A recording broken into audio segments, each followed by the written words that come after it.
Hey, my Legion, and welcome to this movie review Fatal 4-Way. Four movie reviews for the price of one video, even though you're not paying for it because these videos are free, which is awesome.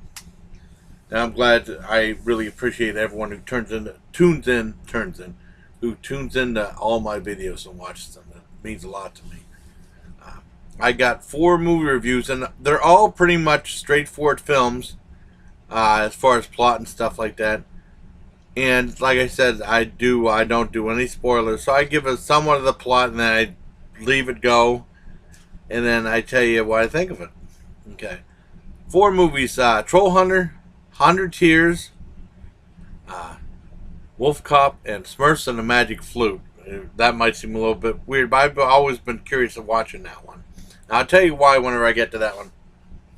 So let's start off with Troll Hunter. Now, I was doing a list of the movies that horror films from Netflix. I know I haven't seen that one yet, and my friend John Walkowitz was talking about it. He said Troll Hunter is awesome, so I'm definitely want to make sure to watch that one.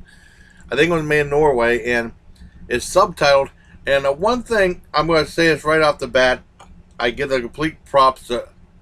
Subtitles are big and easy to read from a distance. You know, sometimes, like I saw that Captain Phillips movie, which I loved, and this isn't as good as Captain Phillips, but the subtitles were so tiny you had to get right up to the screen and read that. It's really annoying. But these ones were nice and large and easy to read from just a casually instead of getting right up to the screen, or like in the den you had to get right up to the screen to read what was going on with the little computer logos, not subtitles. So, well, Troll Hunter is about this news crew that goes. They thought it was all about bear hunting at first, and then they find out it was a cover up for this one guy hunting trolls, these giant trolls. And I'll tell you, and that's why I want to give away. That's a pretty straightforward film, a straightforward review, and it's like found footage. That's like news type shaky cam footage throughout the whole movie. And I'll tell you what, I usually complain. Well, I don't know if anyone who knows me knows that I think that CGI is way overused in movies. I mean, way overused. But the CGI in this is perfect. These trolls, they look like old-fashioned type trolls. Looked fantastic. This is really a cool movie. I give this a 9.5 out of 10. It's fantastic. I really liked it. I watched it with my dad, but my dad was kind of. He said it was all right. He never really gave me a real thing. I thought he maybe thought the trolls looked. So, I mean, because they look like old-fashioned trolls, but giant ones. It's really a cool movie and very inventive. I really enjoyed it. So, 9.5 out of 10 for Troll Hunter. Now, on to 100 Tears, which is the Killer Clown movie. And I always thought it was called, I always kept getting confused, kept calling it 1,000 Tears instead of 100 Tears, but it's 100 Tears. I remember seeing that it said German print, so I always thought, so I always thought it was a German film, you know.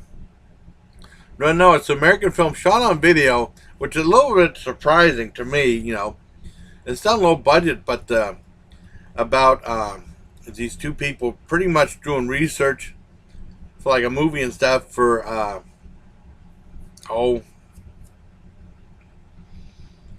for like a newspaper article and stuff about serial killers, and they're looking at the 100 Tears killer, which is a killer clown named Gertie. Now, basically, the human characters, the human parts are only so. Basically, it's about the clown killing. The scenes with the clown killing, which are really gory, are what makes this movie tick. It's fantastic. This is one over gore over substance of the movie. And I really enjoyed that. The parts with just the people in it are only so, but there's a lot of scenes with the clown killing people, which is awesome. With this giant meat cleaver, somewhat similar to Buddy and Slaughterhouse. It's an awesome movie. I really like this. I'd probably give this an 8 out of 10. Just the human characters aren't as strong. You know, the one girl that stars in the movie is really cute. I like that.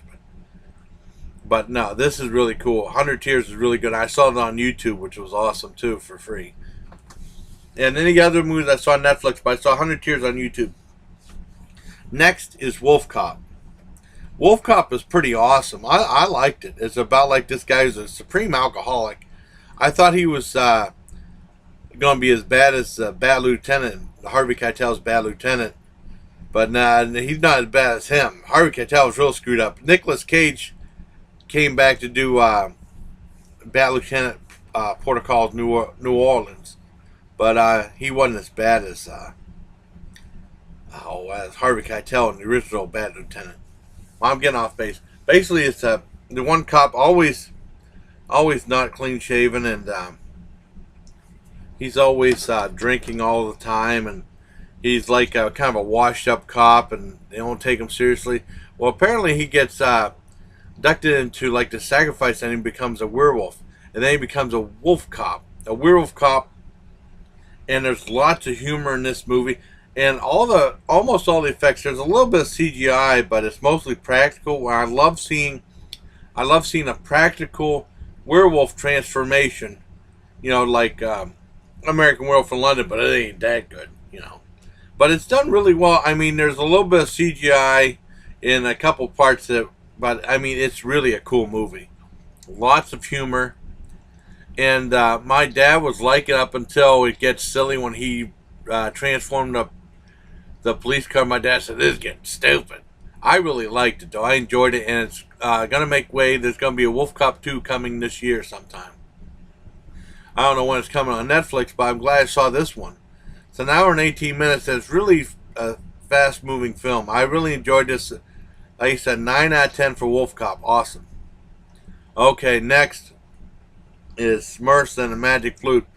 Now, whenever I was living at the house in Cranesville before high school, I was still in high school and stuff, and middle school, I remember we used to get a subscription to the paper, and I always looked at the movie section because they had like, this is back in the old days when they had like full ads in the movie section. A lot of them for like horror films, and I would put like the horror films on my covers for my books, unbeknownst to my mom. My mom didn't know I did that stuff.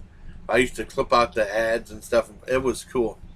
And I remember at the West Erie Plaza they had a movie called Smurfs and the Magic Flute, and I was really curious about the film back then because I used to watch the Smurfs on Saturday morning TV. I really enjoyed that show, and I even got the Smurf cereal, which was pretty good. And then I got Nerd cereal, but Nerd cereal was just pretty much the same as Smurf cereal.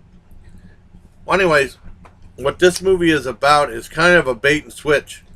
I'd hate to be the parent to take their kids to see this because this was apparently made in 1976. And it was something that was,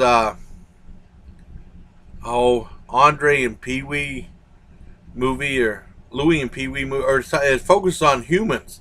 And this is like the first introduction to Smurfs ever. And the Smurfs were only in the movie for like 25 minutes.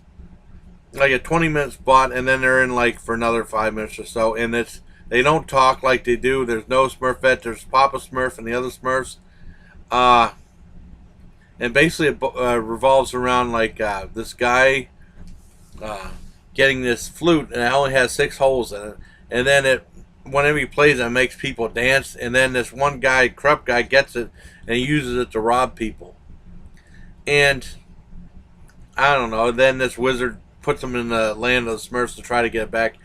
This movie is pretty much unwatchable. I actually hated it. The parts where the Smurfs on screen helped a little bit. I give this a very generous 1 out of 10 for Smurfs and Magic Flute. I was always interested in like a cult type thing because back then they used to have a lot of the syndicated cartoons. They used to bring, like, they used to make them feature length and show them the movies. At least one movie, like I've seen a couple. They had Transformers back in the 80s, not the Michael Bay things, but they had an animated Transformers play in the theater. I saw that on VHS. I saw all of these ones usually on VHS, and then I saw 2 in the Army, but those were different. They spent more money. But these are like really low budget, looking pretty much just like the cartoon show, but made in feature length. Sometimes with big actors showing on the big screen. Like I said, like Transformers. I think they did GoBots.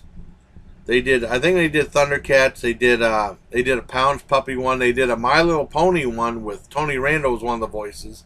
I never seen these ones. They did G.I. Joe one. I saw that. That was good. I saw that on VHS sometime or on TV. I can't remember. That was good. I like that. What else did they have? Oh, they had the Care Bears.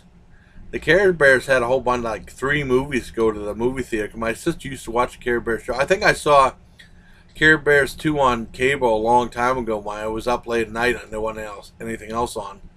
Uh, Trying to think of that was, oh, they had He-Man, not before the live action version. They had an animated He-Man, and then they had an animated She-Ra. And then I didn't see most of these movies. Like I just saw Smurfs and Magic Flute. Like I said, saw Transformers. I saw G.I. Joe. But I saw those on VHS. The only 2 I saw at the movie theater were ones that came out when I was in Fort Bragg, and these were ones they spent a little more money on. It was the DuckTales movie from Disney, which I loved, and also the Jetsons movie that Universal did, which was really good too. There you have it. My reviews of... Oh, the one thing I'd hate to be... I said with the popularity of the cartoon back in the 80s, I think this would be a real cheap, kind of a rip-off for families that will want to go there and see a real Smurf. It's nothing like the cartoon at all. And basically, it's all just the humans, and the Smurfs are only in for 25 minutes. And the movie's only an hour and 10 minutes long. So, I mean, I'd hate to be the parents, and the kids would feel disappointed, and the parents would feel cheated. I don't know how well it went with parents when they took their kids back then. It played for like 2-3 weeks. These movies didn't usually do that well, except for the Transformers one, you know. And I mean, DuckTales and the Jetsons did okay, but I mean, I'm talking about these other ones. But they were only in the theaters for a week or 2, and then they were gone. But I mean, I bet you a lot of parents were pissed off because it's nothing like the Saturday morning cartoon at all. It's basically about these boring human actors, you know. So there you have it. My reviews of Troll Hunter, 100 Tears, Wolfcop, and Smurfs and the Magic Flute. So until next time, everybody, please, I hope you enjoyed this movie Fatal 4-Way. And until next time, take care. My Legion.